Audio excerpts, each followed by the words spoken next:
Oh my God.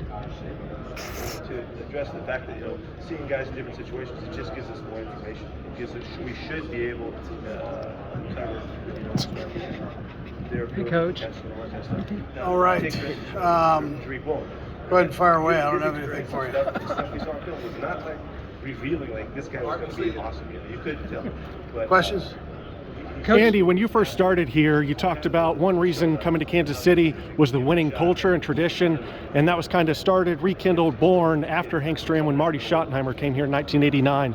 Can you talk a little bit about kind of your dealings with Marty and if you feel he's deserving for the Hall of Fame? Yeah, no, I do. I have a lot of respect for Marty and what he did in the National Football League. Won a lot of games with a couple different organizations, and he was just a heck of a guy. He not only was a player, but then he touched the league as a coach, and helped make the game better.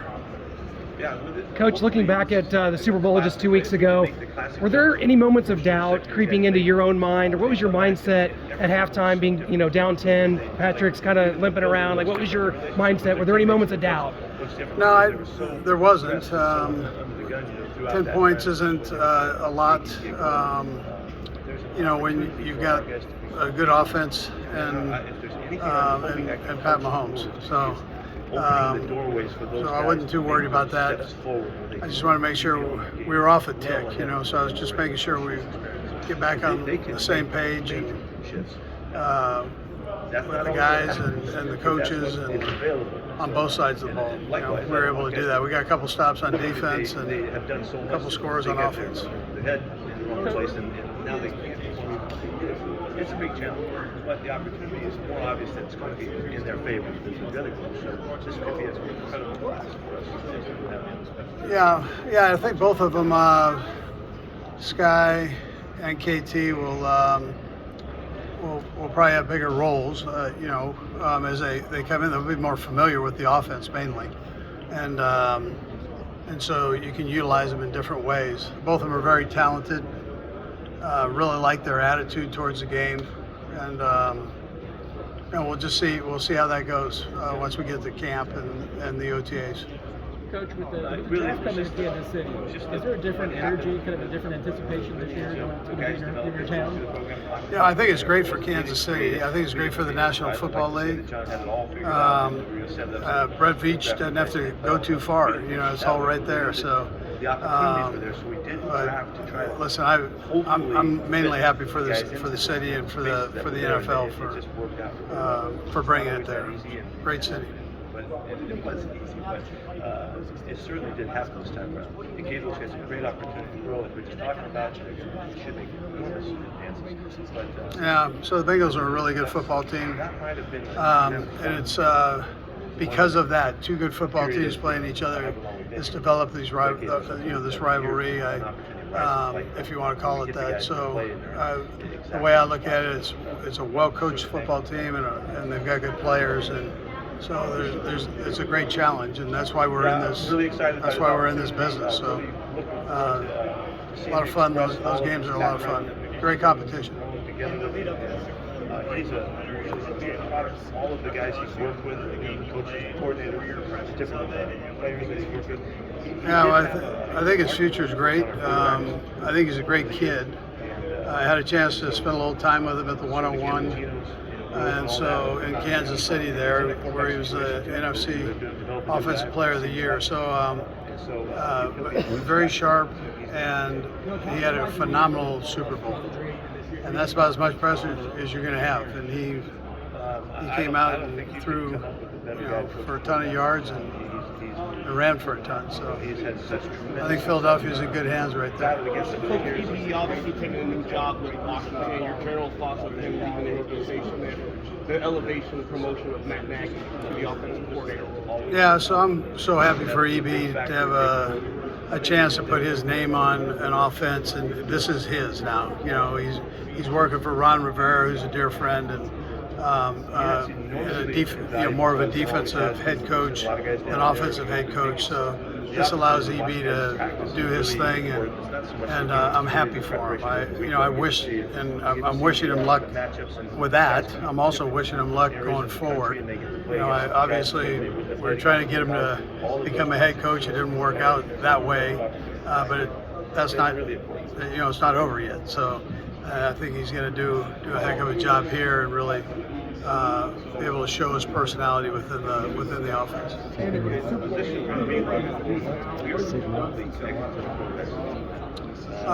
I've worked on staff things. Herbie mentioned Matt Nagy, and so there's a process you have to go through and talk to people and interview people, and so that's what I did.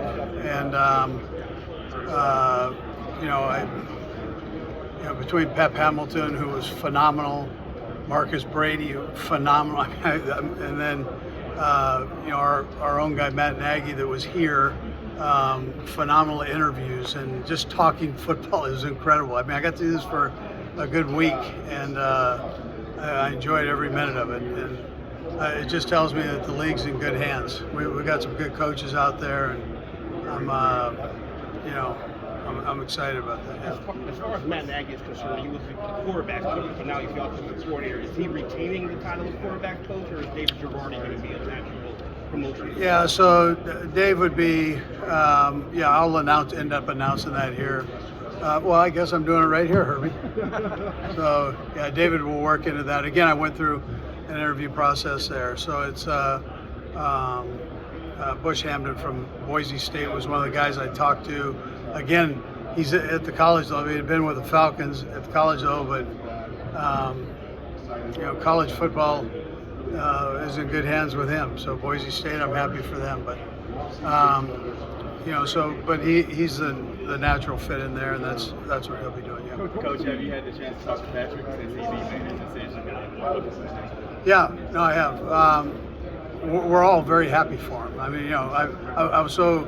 That press conference was unbelievable, and so here he is in the state capital, or in the country's capital, and I can't tell you how that could end up being president. When you have a quarterback who's at a high level, what's the biggest challenge to making sure that you sustain and help him grow? You've got some of these territories. Sure. Well, you're always going to try to bring things to the table that are new for him, and so he can continue to grow. He wants to grow, which is the most important thing. He wants to be the best, which is important, and he's going to work his tail off. He's already started, so but that's how he's wired. And so as coaches, you're going, hey, let's gather up some good stuff for him so we can add to the repertoire of plays that he already has.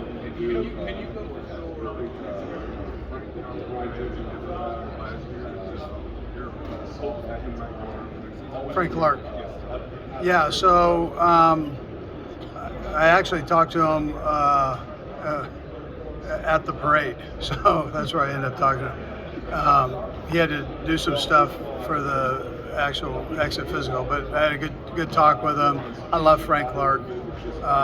It's just, Veach has got to juggle all these different things going on, and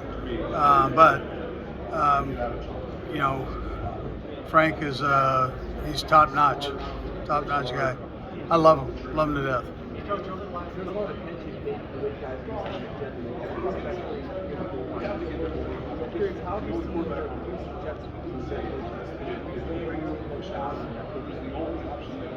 Yeah, well, it depends on who you're giving the ball to. That helps. I think it's a good scheme part of things. If you're talking that schematically, you put these defensive ends in a little bit of a bind. But other than that, we could talk, Jess. You want to go? We can go somewhere and talk, Jess. One more, guys. What are your thoughts on this rookie class? You just had so many contributors on the offense and then through your second year. You guys have a lot of picks this year. Does that give you more flexibility than maybe normal? All these young kids on rookie deals coming back this year? Well, I tell you, yes. Anytime you have the young guys, all these young guys that have made it, it does give you some flexibility. You've already, you've signed your quarterback to a contract there, so that helps too. So you kind of know where the money is and what you can do with it. But Brett's down here and with his crew looking at more new guys, and so we want to add. We want to take those picks and add to it. I'm sure he's going to talk to you after I do here, so you can ask him. But the job that he did with his guys, I'm second to none. I would say.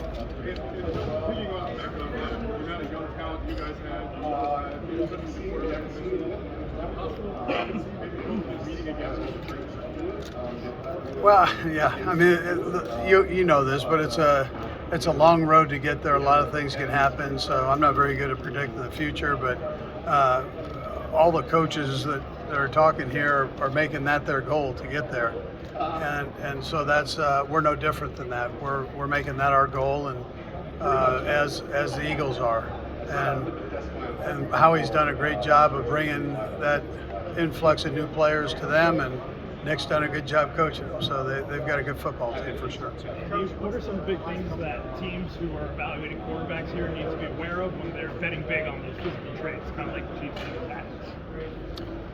Yeah, well, I mean, you got to ask one that needs one.